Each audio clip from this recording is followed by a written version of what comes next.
दोस्तों, आज की कहानी आपको सोचने पर मजबूर कर देगी।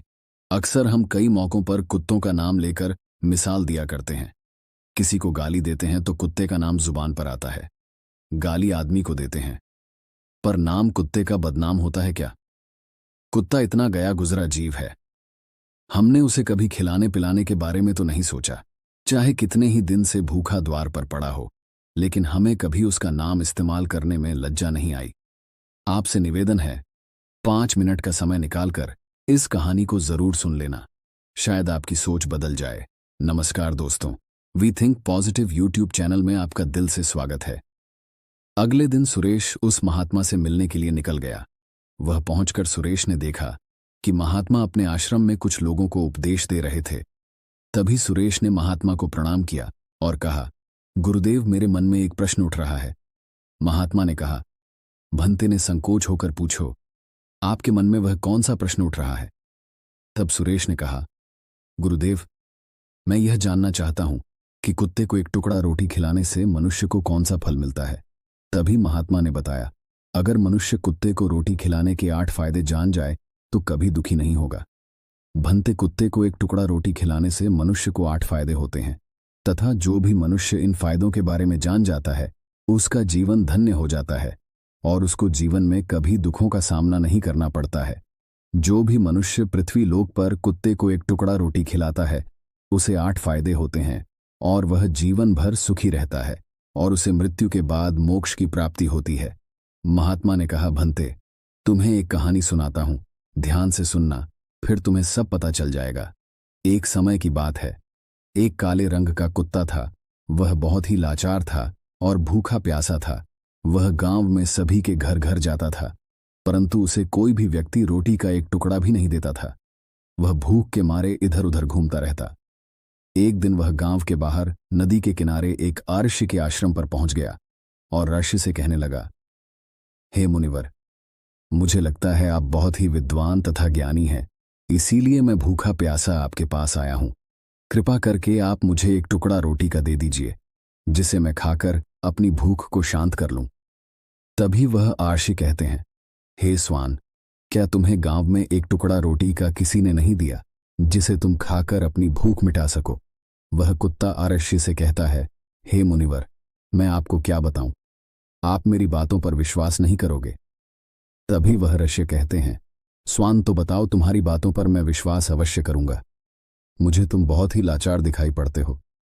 तभी वह कुत्ता कहता है, ठीक है मुनिवर, मैं आपको अपनी बीती बताता हूं। कुत्ता ऋषि से कहता है, हे मुनिवर, दुनिया के लोगों, हम पर रहम करो।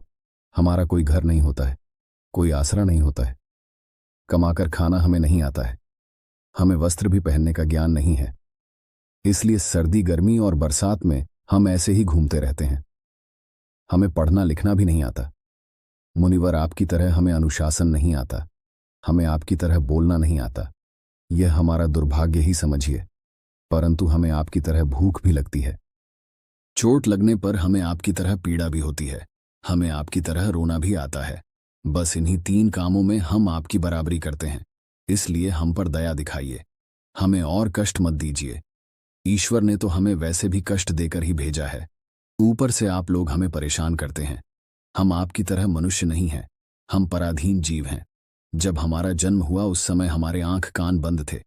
कह नहीं सकते कि उस समय आपके जन्म पर जैसे नाच गाना होता है, बाजे बजते हैं, खुशी मनाई जाती है, हमारे जन्म पर भी यह सब हुआ होगा। हमारे जन्म पर किसने खुशी मनाई होगी? हम जिस बिछौना पर थे वह रुई का नरम तो था, सर्दी बिल्कुल नहीं लगती थी। मैं मन में सोच रहा था कि किसी बड़े घर में पैदा हुआ हूं, लेकिन जब हमारी आंख खुली तो मैंने देखा कि हमारी माँ, जिसे आप लोग कुतिया बोलते हो, वह अपने 5 बच्चों को छाती से चिपकाकर एक राह के ढेर में पड़ी थी। हम 5 भाई थे, बाकी 4 भाई तो लाल और भूरे रंग के थे। मैं अकेला ही काले रंग का था। सब छोटा मैं ही था, इसलिए कमजोर था। मेरी माँ हम लोगों के पास कम ही आती थी, क्योंकि उसे भी अपने भोजन की व्यवस्था करनी पड़ती थी। यदि वह ना खाती तो हमें दूध कहाँ से पिलाती? उस एक माँ पर हम 5 भाई निर्भर थे। वह बेचारी अपने भोजन के लिए इधर उधर दौड़ती रहती थी। कभी भोजन मिल भी जाता था, कभी नहीं भी मिलता था, लेकिन वह हमेशा हम पांचों का बड़ा ख्याल रखती थी। आखिर वह हमारी माँ थी। वह रात भर जाग कर गांव की रखवाली करती थी। किसी की मजाल नहीं थी कि कोई अनजाना आदमी बुरी नीयत से गांव की तरफ भी झांक जाए। दूसरे गांव के कुत्ते भी हमारी माँ के डर से गांव में नहीं आते थे। गांव के किसी किसान के खेत में कोई जानवर खड़ी फसल खाने आते तो हमारी माँ उसे दौड़कर भगा देती। गांव वालों के लिए इतना सब करने के बाद भी कोई कोई मनुष्य तो हमारी माँ को भोजन तक नहीं देता था। भोजन के लिए हमारी माँ को मजबूर होकर छीना झपट्टी करनी पड़ती थी। कई बार तो लोग उसे लाठी डंडों से पीट पीट कर भगा देते थे। बेचारी उस दिन भूखी प्यासी रहकर पेट की आग से जलती रहती थी। वह कहता है, हे मुनिवर, आखिर भूख तो हमें आपकी ही तरह लगती है। ऊपर से उसे अपने पांचों बच्चों की चिंता भी लगी रहती थी। आखिर माँ जो थी, भूख उसे चैन से बैठने नहीं देती थी और गांव वालों का भी उसे देखकर हृदय नहीं पसीजता था। तो बेबस होकर उन लोगों के घरों में मैं चोरी से घूम पड़ता था और खाने की कोई चीज मिल जाती तो उसे खाकर अपने पेट की आग बुझा लेती थी। कई बार तो लोग उसे खाने की वस्तु ले जाते हुए देखते तो लाठी डंडे लेकर उसके पीछे पड़ जाते। कुछ निर्दय लोग तो कई बार उसे घर के अंदर बंद करके पीटते थे, हमारी माँ का बुरा हाल कर देते थे। फिर वह कुत्ता आरशी से कहता है, हे मुनिवर, हमारी माँ ने क्या बिगाड़ा था? उसने सिर्फ अपने पेट के लिए भोजन ही तो चुराया था। चोरी करने का हमें कोई शौक नहीं है, पर पापी पेट हमें यह सब करने के लिए मजबूर कर देता है। एक दिन की बात है, बड़ी जोरदार बरसात हो रही थी। ओले पड़े थे, ठंडी हवा चल रही थी। उस ठंड में ठिठुरकर हमारे 3 भाई मर गए। उस दिन हमारी माँ बहुत रोई थी, लेकिन मनुष्य हमारी पीड़ा को नहीं समझा, क्योंकि उसके बच्चे थोड़े ही मरे थे। फिर वह कुत्ता कहता है, हे मुनिवर, अब हम सिर्फ 2 भाई रह गए थे। हमारी माँ हम दोनों की अच्छे से देखभाल करने लगी। फिर एक दिन उसी गांव में एक सेठ के घर पर दावत चल रही थी और अनेक प्रकार की मिठाइयां बन रही थीं। सेठ जी के घर काफी मेहमान आए हुए थे। हमारी माँ कुछ खाने की तलाश में बार बार उधर जाती, लेकिन लोग उसे दुत्कार कर भगा देते थे। किसी को उस पर इतना भी तरस नहीं आया कि एक रोटी उस बेचारी को खाने को फेंक दे। एक रोटी से उनका क्या बिगड़ जाता। मेरी माँ बार बार जाती और वहीं खड़ी खड़ी देखती रहती थी। सेठ जी के आंगन में दावत खाने का सिलसिला चालू हुआ। भोजन परोसा जाने लगा। मेरी माँ भी वहीं जाकर पूछ हिलाने लगी। खाना परोसने वाला आदमी जब किसी काम से भीतर गया तो मेरी माँ दबे पांव रोटी लेने को चल पड़ी। फिर दूसरे आदमी ने मेरी माँ को जाते हुए देख लिया तो चारों ओर से लोग चिल्ला चिल्ला कर उसकी तरफ भागे। मेरी माँ उनकी चीख सुनकर घबरा गई। 2-3 आदमी लाठी लेकर उसके पीछे बड़े बेहर से दौड़े। मेरी माँ वहां से घबराकर भागने लगी, परंतु उसे वहां से निकलने का कोई रास्ता नहीं मिला, क्योंकि सामने से लोग लाठी डंडे लेकर आ रहे थे। तभी मेरी माँ वहां पर जो लोग भोजन कर रहे थे उनको लांघ कर निकल गई। आगे वह कुत्ता कहता है, हे मुनिवर, मेरी माँ अपने निकलने पर इतनी हैरान नहीं थी जितनी कि उन लोगों को देखकर हुई थी जो वहां पर दावत खा रहे थे। वह सब उठकर खड़े हो गए। उन्होंने भोजन करना छोड़ दिया और कहने लगे कि कुतिया के लांघ जा जाने के कारण भोजन भ्रष्ट हो गया है। सब एक दूसरे से विचार विमर्श कर रहे थे कि अब क्या किया जाए। खाना तो सब खराब हो गया है। फिर सेठ जी फूट फूट कर रोने लगे। कुछ लोग तो यह भी कह रहे थे कि भाई, कुतिया के लाने से भोजन खराब कैसे हो गया? उसने खाने में या पतलों में मुंह थोड़ी डाला है, सिर्फ ऊपर से लांघ कर ही तो गई है। और कहने लगे, शहरों में तो लोग कुत्ते को पालकर घर के अंदर सुलाते भी हैं और खिलाते भी हैं, तो इसमें कोई बुरी बात नहीं है। अगर कुतिया लांघ कर गई है तो भोजन खराब नहीं हुआ है। लेकिन उनमें से कुछ लोग बड़े घरों से ताल्लुक रखते थे। उन्होंने एक भी नहीं चलने दी। कह रहे थे कि भोजन तो भ्रष्ट हो गया है, यह हमारे खाने के लायक नहीं है। आखिरकार उन्हीं की बात मानी गई। अब तो वह सारा भोजन गरीबों में बांट दिया गया। उस दिन तो मेरी माँ को खूब पेट भर के खाना मिला था। ऐसा सुख उसने जीवन में कभी नहीं पाया था, लेकिन वह सुख उसके लिए बड़ी मुसीबत बन गया। वह भोजन करके वहां आराम से लेटी ही थी। उतने में वह सेठ डंडा लेकर वहां आ पहुंचा। कहानी हम दोनों भाइयों को सुनाई। हमने सोचा कि कितना कष्ट भरा है हम कुत्तों का जीवन। आदमी एक रोटी के टुकड़े के बदले एक चोर के जितना पीटता है। बेकार है ऐसे लोग जो हम लोगों की पीड़ा को नहीं समझते। वह कुत्ता कहता है, हे मुनिवर, एक दिन की बात है। उसी गांव के बाहर एक ब्राह्मण आकर ठहरा हुआ था। उसने अपने भोजन के लिए एक जगह चुल्ला बनाया और उस पर दाल बनाने के लिए रख दी। उसके बाद आटा गोद कर रख दिया। वह वहीं पास में कुएं पर पानी लेने चला गया। इधर कहीं से मेरी मां भी घूमती हुई वहीं पहुंच गई। उसने आटे को देखा तो सोचने लगी कि शायद इस आटे का कोई मालिक नहीं है। यही सोचकर वह उस आटे को खाने लगी। उधर उस ब्राह्मण ने कुएं के पास से देखा कि उसका आटा एक कुतिया खा रही है, तो वह बड़ा दुखी हुआ। वह बेचारा रोने लगा, क्योंकि वह भी 2 दिनों का भूखा और थका हुआ था। कुछ लोगों ने उसे कहा, अरे ब्राह्मण देवता, इस कुतिया ने तुम्हारा भी आटा बिगाड़ दिया। कल तो इसने ने सेठ जी की पूरी रसोई बिगाड़ कर रख दी। ब्राह्मण दुखी होता हुआ बोला, भाई, मुझे क्या मालूम था, यह दुष्ट कुतिया मेरे आटे को खाने के लिए घात लगाए बैठी है। ब्राह्मण ने न आव देखा न ताव लाठी लेकर उस कुतिया के ऊपर टूट पड़ा। मां उस आटे को ठीक से खा भी नहीं पाई थी, पर उससे ज्यादा की उस पर लाठी बरस गई। महीनों तक मेरी मां लड़खड़ाते हुई घूमती रही। तब उस दिन समझ में आया कि आदमी कितना खुदगर्ज है।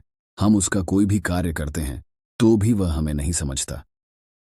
आगे वह कुत्ता कहता, हे मुनिवर, हमारी कमी यह है कि हम उन्हीं मतलबी इंसानों के अधीन रहना चाहते हैं जो हमें कष्ट देता है, जो हमें प्यार से खिलाता है। हम उसके कितने काम आते हैं ये नहीं पता, उनके घर की रखवाली तो करते ही हैं। साथ ही साथ और भी बहुत सारे लाभ हैं जिन्हें मनुष्य नहीं जानता। महात्मा ने कहा, यदि मनुष्य कुत्ते को रोटी खिलाने के फायदे जान तो अपने जीवन में होने वाले नुकसान से बच सकता है।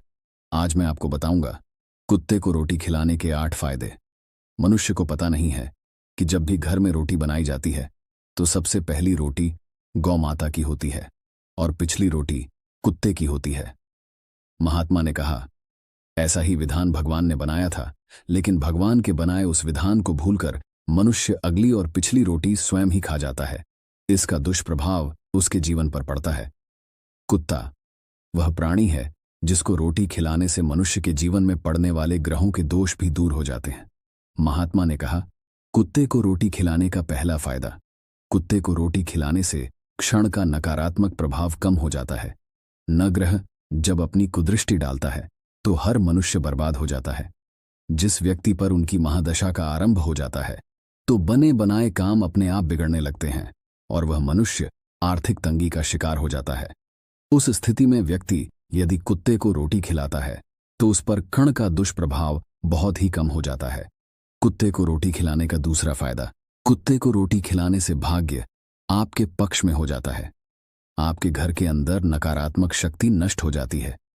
कुत्ते को रोटी खिलाने का तीसरा फायदा, कुत्ते को रोटी खिलाने से माता लक्ष्मी प्रसन्न हो जाती है और आपके घर में धन दौलत की कभी कमी नहीं रहती है। कुत्ते को रोटी खिलाने का चौथा फायदा, कुत्ते को रोटी खिलाने से आपके ऊपर कर्ज नहीं चढ़ता और जो पहले से आप कर्जदार हैं उससे भी मुक्ति मिल जाती है। कुत्ते को रोटी खिलाने का पांचवा फायदा, कुत्ते को सुबह शाम भोजन देने से आपका व्यापार बहुत अच्छे से चलता है। कुत्ते को रोटी खिलाने का छठा फायदा, कुत्ते को रोटी देने से आपकी आयु में वृद्धि होती है और अटका हुआ धन वापस मिल जाता है। कुत्ते को रोटी खिलाने का सातवां फायदा, कुत्ते को रोटी देने से हमेशा आपका स्वास्थ्य अच्छा बना रहता है और मानसिक रूप से आप मजबूत रहते हैं। आपका मन हमेशा ऊर्जावान रहता है, अच्छे विचार आपके मन के अंदर आते हैं। कुत्ते को रोटी खिलाने का आठवां फायदा, कुत्ते को रोटी खिलाने से भगवान प्रसन्न रहते हैं, क्योंकि भगवान को समस्त जीवों की चिंता रहती है और जो समस्त जीवों पर दया खाता है भगवान भी उस मनुष्य से हमेशा प्रसन्न रहते हैं। भगवान की कृपा सदैव उस परिवार पर बनी रहती है। आपने अपने बूढ़े बड़ों से सुना होगा, कहते हैं कि जब कुत्ता रोता है तो अब सुगुन होता है। कोई संकट आता है, किसी की मृत्यु होती है, इसलिए कुत्ते को कभी रुलाना नहीं चाहिए। इस प्रकार से महात्मा ने सुरेश को कुत्ते को रोटी खिलाने के 8 फायदे बताए और जो भी मनुष्य कुत्ते को रोटी खिलाता है तो उसे इन 8 फायदों का फल प्राप्त होता। तो दोस्तों, कैसी लगी आपको यह कहानी? आप हमें कमेंट सेक्शन में ज़रूर बताना और अच्छी लगी हो तो इस चैनल को सब्सक्राइब ज़रूर कर लेना। तो चलिए मिलते हैं ऐसी ही कोई नई कहानी में, तब तक के लिए अपना ख्याल रखें। धन्यवाद और नमो बुद्धाय।